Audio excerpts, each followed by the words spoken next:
Hey everybody, welcome back to the Nidus Anarchy series. I'm your host Adam, the CIO and co-founder of Nidus, and today we're going to talk about how the SEC's account on X just got hacked and how it could have possibly manipulated the price of Bitcoin.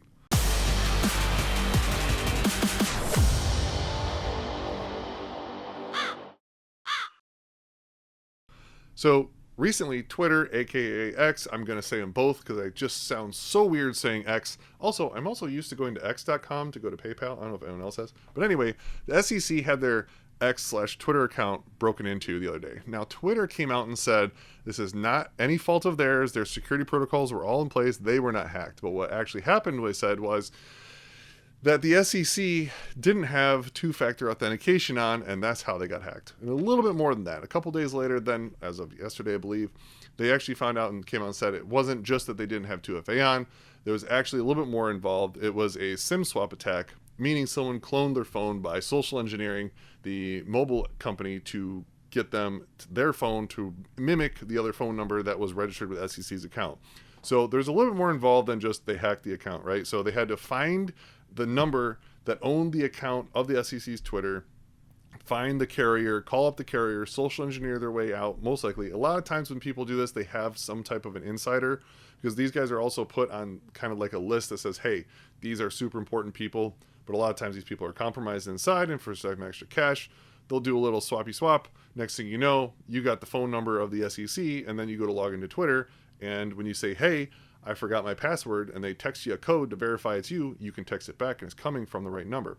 This is apparently what happened to the SEC. My only gripe with the way that all this is happening is they keep saying that the SEC didn't have two-factor on. First off, someone posted a comment to the SEC, which was hilarious. Apparently a while back, the SEC had a big post where they said, you really need to have two-factor authentication on. It's super important. And well, now their foot's in their mouth on that one. But anyway, Twitter keeps saying that the SEC didn't have two-factor authentication on, and it was a SIM swap attack. And when I heard this, my brain is just going, I don't understand how it's possible, because the phone is used to verify the account as the second form of authentication, so that is two-factor authentication. What's going on? So in my confusion, I decided, look, screw it. Let's create an account. Let's just go through the steps so I can figure out what's going on. So jumped on my phone, going to create an account. Okay, cool, got an account. Now, here's what's actually happening. When you go to change your password, it'll say, okay, we're gonna let you change your password, and then it's going to send me a code to my phone that I need to then verify. I then, no problem, I put in the code. Yay, we're in. Now, for me, because I have two-factor on, well, multi-factor, I get prompted for my authenticator code. Then I'm allowed to go and change my password. So apparently they didn't have that last step, because they had to have provided verification that they own the phone number. That's an OTP. That is 2FA. That's the second factor. Username, password, and second factor. Oh shit. I just had the realization that's not second factor. Okay. That's what's happening. They said I forgot my password. They only had to provide one factor. That's why. Okay. I figured it out. Thankfully, while talking to you guys, this has all come to realization. There is only one factor, because the first factor said, I don't know anything, send it to me. They provided one factor, which was the phone number of verification. And because there wasn't 2FA, meaning a second factor other than the phone number, because that essentially was their password, they're in. That makes way more sense now that I'm thinking about it. They didn't know the username and password and then need the phone number for the OTP. They just did the OTP right out the gate and said, I forgot my password. Okay, that's it. Problem solved.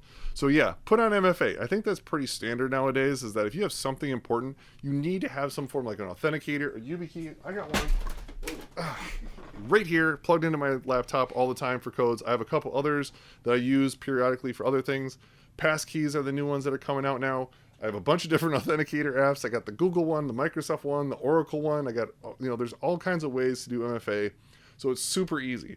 Now, I am going to say, and I'm probably the first security person to say this, but I'm honestly getting sick and tired of MFA. Like, it seems like every time I log in now, no matter what it is, it's like, oh, I need to order more dog food. It's like, oh, can you put in your authenticator token? It's like, really?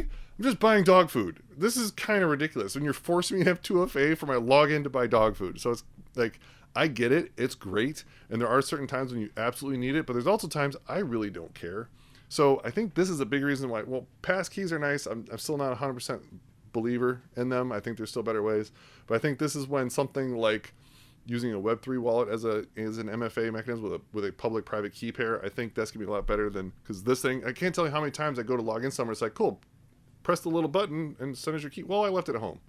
Awesome. Now I can't log in. Or it's like, oh, you need the authenticator app. It's like, oh, my phone's dead. Or I don't have my phone around me. I have my other phone or whatever. So multi-factor is great, but it's not necessarily convenient. And this is where, if you use a Web3 wallet, where Twitter/X, they get their stuff kind of wrong. And not just them, right? This is pretty much everywhere. Is that you only need a single signer. So it's like I'm pressing this to get in with this key, or I'm doing my multi-factor through the authentication token. Cool. So I'm now logged in, as opposed to having a completely separate. Like we need not multi-factor, but multi-signature, right? We need to have multiple people that own multiple things doing that authentication. So this way, let's say I'm the owner of the SEC Twitter account. Most likely, I'm not whoever the head of the SEC is. They're not in charge of the Twitter account. Unlike, most likely, I'm pretty sure Trump was in charge of his own Twitter account, but I don't think whoever's in charge of the SEC is running their own Twitter account. They probably have a whole media team, and there's someone that has the account, and hopefully the password's checked into some weird PAM tool that gets checked out and rotated. Probably not. But besides that, there's multiple people that probably have access to it. So what they really need to do is like, hey, look, whoever's making this post that they post into the account, or whoever's logging into this protected account, the second factor needs to come from a secondary source. Another person has to sign in with their account and then provide authentication saying, yes, this person's allowed to do this, or hey, yes, this person is allowed to post this. Maybe they're allowed to log in, but maybe not do stuff. I don't know. I'm getting a little crazy here in the nuances of what X should or should not be doing. But in the end, the SEC did not have multi-factor authentication set up, and because of that, they had their entire account jacked, and a post was put up online saying, hey, blocked the Bitcoin ETFs have been approved, yay, and Bitcoin price started skyrocketing. And then they immediately came and said, whoa, our account was hacked. That's absolutely not true. That didn't happen. And then the next day they announced, hey, guess what? Bitcoin ETFs are allowed. So now everyone's like, wait a minute. Were you hacked? Are you blaming us on hack? Did some intern hit the send button too quick? I have zero knowledge on this. But what I think happened was someone went to schedule a post on X, and they didn't schedule it, and they just posted it, and it was like, sweet, closed the laptop, went out, and got drunk. So I think there was a mess up, and I think they're probably blaming this as a SIM swap attack because it's kind of hard to prove, but I don't know. I'm not the mobile carrier. I don't know anything inside of this. I could be completely 100% wrong on this. It's just oddly conspicuous timing that the post that was totally wrong, like 24 hours prior, they then reposted and said, hey, look, surprise. Like, that just seems a little bit fishy to me. But the end takeaway here is, if you are using your phone, this thing, if you have one of these bad boys, and that's your authentication device, getting a text message, just remember that if you are targeted, that can absolutely be stolen. So your phone number is not a good secondary form of authentication. Don't use it, okay? Get an authenticator app, get yourself a YubiKey, use a Web3 wallet using public-private key pairs and sign it.